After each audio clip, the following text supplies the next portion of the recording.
Bienvenidos, amados hermanos en Cristo. Definitivamente hay algunas personas que utilizan el nombre de Jesús para tratar de despojar a los demás de sus bienes bajo la manipulación del diezmo y la ofrenda para el reino de los cielos. Vamos a meditar este evangelio que nos propone la liturgia de la Eucaristía para hoy, domingo 10 de noviembre de 2024. Donde nos dice Marcos capítulo 12 versículos 38 al 44.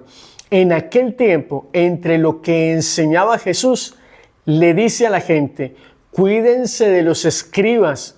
Los escribas eran aquellos personajes que se encargaban de la enseñanza de la ley, de la palabra de Dios, a quienes les encanta pasearse con amplio ropaje y que les hagan reverencias en las plazas y buscan los asientos de honor en la sinagoga. Es decir, son personajes llenos de hipocresía y apariencia, pero oigan ustedes su verdadera naturaleza.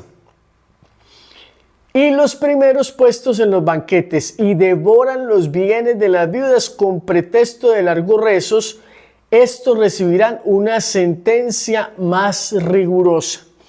Queridos hermanos, qué bueno que nosotros podamos mirar desde la Sagrada Escritura cómo hay algunas personas que se especializan en ofrecer a cambio de dinero ofrendas, oraciones, liberaciones, exorcismos, entre muchas otras cosas.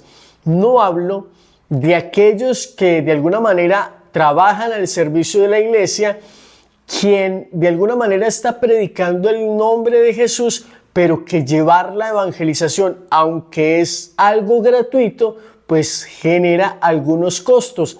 El pago de los servicios, el pago del internet, el pago de los impuestos que se le ponen a los templos, etcétera, fuera de la manutención del lugar. Entonces, qué bueno que nosotros podamos entender que cuando se tiene un templo, ese templo genera unos gastos, pero hay algunos personajes que utilizan el nombre de Jesús para de alguna manera ganar muchísimo más en exceso de lo que son los costos reales, y que de alguna manera, cuando le están hablando a la gente que es que hay que ofrendarle a Dios, quienes están disfrutando de esos bienes, comprando casa, carro, propiedades, finca, algunos viven en mansiones, etcétera, pues simplemente están aprovechándose de la posición que tienen para, con pretextos bíblicos, manipular la mente de las personas para que den ofrendas. Incluso mientras algunos consiguen finca, están haciendo que algunos fieles vendan sus propiedades para que les den la ofrenda a ellos. Allí hay un verdadero abuso de poder cuando se utiliza el nombre de Jesús. Pero cuando se evangeliza y el pastor o el sacerdote recibe en retribución lo justo y lo demás lo invierte en la obra del Señor, está actuando de manera consecuente. Además, tengamos en cuenta que hay una parte por allá donde la palabra de Dios nos dice: prefiero en lugar de ofrendas, sacrificios y holocaustos que rompan las cadenas injustas y ayuden a sustentar al huérfano y a la viuda. Es decir, en lugar de yo estar pidiendo dinero descaradamente, incluso a personas que están necesitando de ese dinero para vivir, yo debería de estar mirando cómo, con lo que tengo de más, después de haber cubierto todos los gastos de la evangelización, cómo voy a irle ayudando a algunas personas dentro de la comunidad que están en verdadera necesidad. No en vano, cuando estamos hablando del libro de los Hechos de los Apóstoles, nos encontramos con unos discípulos que repartían entre las viudas, repartían entre los necesitados aquel dinero que para ellos de alguna manera era sobrante, por decirlo así. Entonces, estando Jesús sentado frente al arca de las ofrendas, observaba a la gente que iba echando dinero. Muchos ricos echaban grandes cantidades. Se acercó una viuda pobre y echó 2 reales.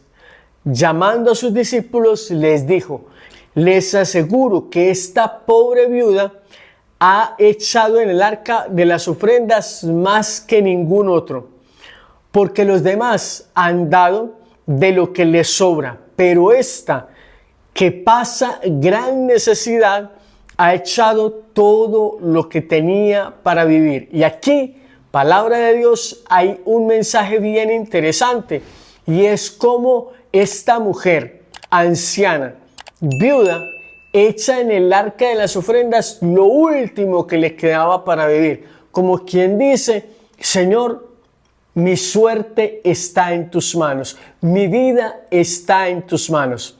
¿Recuerdan ustedes aquella viuda de Sarepta que de alguna manera le quedaba solamente aceite y harina para hacer algo de pan, y le dice al profeta: voy a preparar un pan, comeremos mi hijo y yo y luego moriremos? Y el profeta le dice: haz como has dicho, pero primero tráeme a mí de comer. Te aseguro que ni el aceite se acabará, ni la harina se vaciará.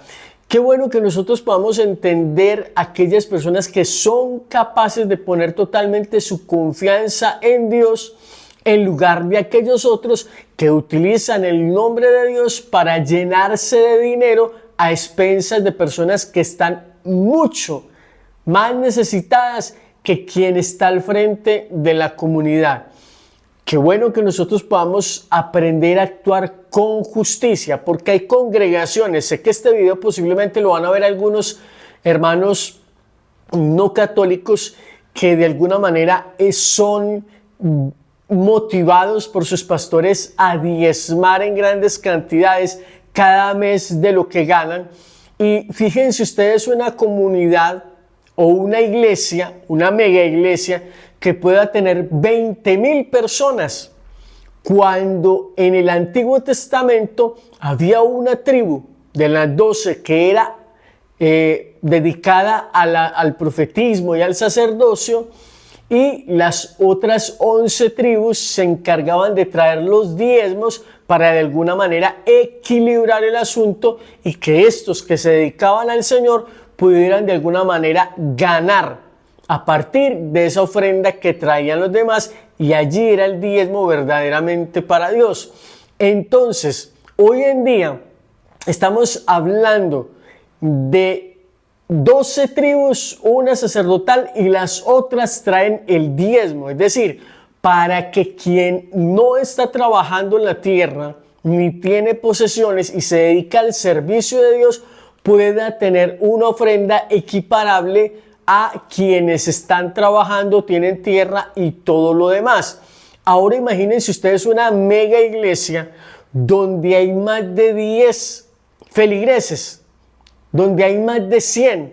¿Qué diríamos de aquella donde acuden 5, 10,000, hasta 20,000 o más personas, y todas traen el diezmo? Ustedes hacen esa comparación de 12 tribus, una dedicada al servicio, y las otras 10 o 11 que traen su ofrenda para equilibrar la que no está trabajando. Ahora una mega iglesia con un pastor que está pastoreando 5,000, 10,000 o 20,000 personas y está recibiendo el diezmo de esas 20,000 personas.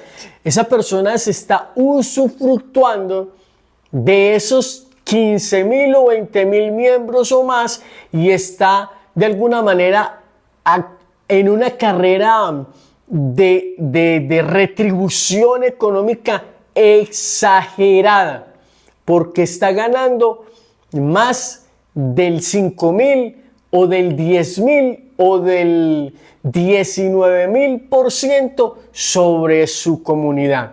Entonces, a eso se refiere Jesús, que hay aquellos que no les importa que en la familia se queden sin mercado o una cosa parecida. Pues de hecho hay un texto donde Jesús reprocha esa actitud de aquellos que dicen que yo no puedo ayudar a mi papá porque tengo que diezmar, o no puedo ayudar en mi casa o a mi familia o a mi padre o a mi madre porque tengo que diezmar.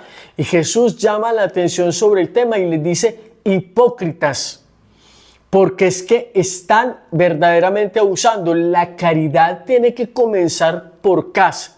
Entonces aquí nos encontramos en este texto con una situación en la que muchos ricos vienen y están dando ofrenda de lo que les sobra. Vamos a ponerlo en números más o menos.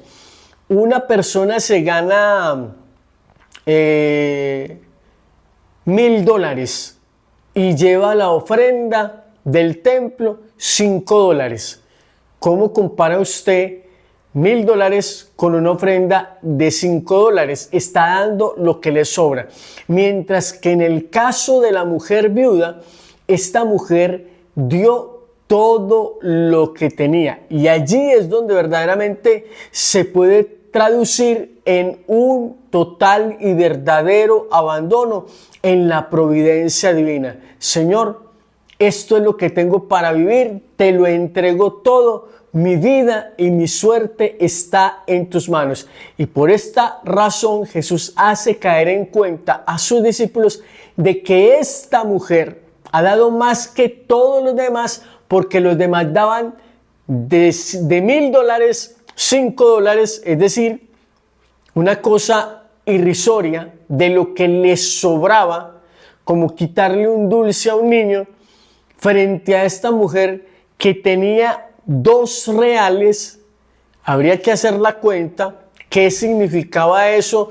Un día de vida, de mercado, de sustento, una semana, un mes, qué sé yo. Habría que hacer la cuenta para que nos demos cuenta cómo esta mujer echa todo lo que tenía para vivir. Y allí simplemente le está dando a Dios un lugar altísimo, está confiando en Dios. Y verdaderamente Jesús no está hablando en contra de la ofrenda, pero está hablando a favor de aquella persona que no tiene su confianza en el dinero, sino que es capaz de desprenderse de todo por amor a Dios. Que esto representa verdaderamente, como les digo, confiar y abandonarnos totalmente en la providencia divina. Empezando porque en el mundo espiritual, desafortunadamente hoy en día, muchas personas buscan de Dios para ver cómo Dios les puede bendecir, prosperar y sacar adelante. Yo no sé si ustedes recuerdan que en el contexto del pueblo judío era muy común pensar que las personas que eran saludables, prósperas, que tenían tierras y riquezas, se consideraban como bendecidos por Dios, mientras que quienes eran enfermos y pobres eran considerados olvidados de Dios. Entonces, qué bueno que podamos entrar también en esa dinámica para poder comprender este texto, donde algunos simplemente son pura fantochería, pura apariencia, pura hipocresía, y utilizan el nombre de Jesús para obtener grandes dividendos a costillas de personas que están en verdadera situación de necesidad. Porque, ojo que lo digo, me he encontrado con personas que me han dicho: mire, mi esposo dice que tiene que llevar el diezmo a la iglesia y en la casa no hay mercado. Entonces miren que definitivamente hay una manipulación y un mal entendimiento de esto en la práctica de las ofrendas y de los diezmos. Además, recordando que los diezmos eran muy válidos en el Antiguo Testamento, pero en el Nuevo Testamento, cuando está hablando Jesús, no se mencionan los diezmos para nada, pero sí se habla de ofrendas. ¿Para qué? Para ayudar a quienes están evangelizando y para que quienes evangelizan distribuyan de manera equitativa entre las personas más necesitadas. Qué bueno que nosotros hoy podamos comprender esto, mis amados hermanos. Abramos nuestro corazón y nuestra mente a la palabra de Dios para que podamos vivir una vida más justa y más conforme al corazón de Dios. Espero que este video te haya servido de formación y te haya ayudado a aclarar algunas dudas con respecto a la ofrenda, a los diezmos, y también pues que lo compartas con otras personas a través de tus redes sociales e invites a muchísimas personas se suscriban a este canal para que puedan acceder a más contenido como este. A ustedes por su atención, muchas gracias, Dios les bendiga.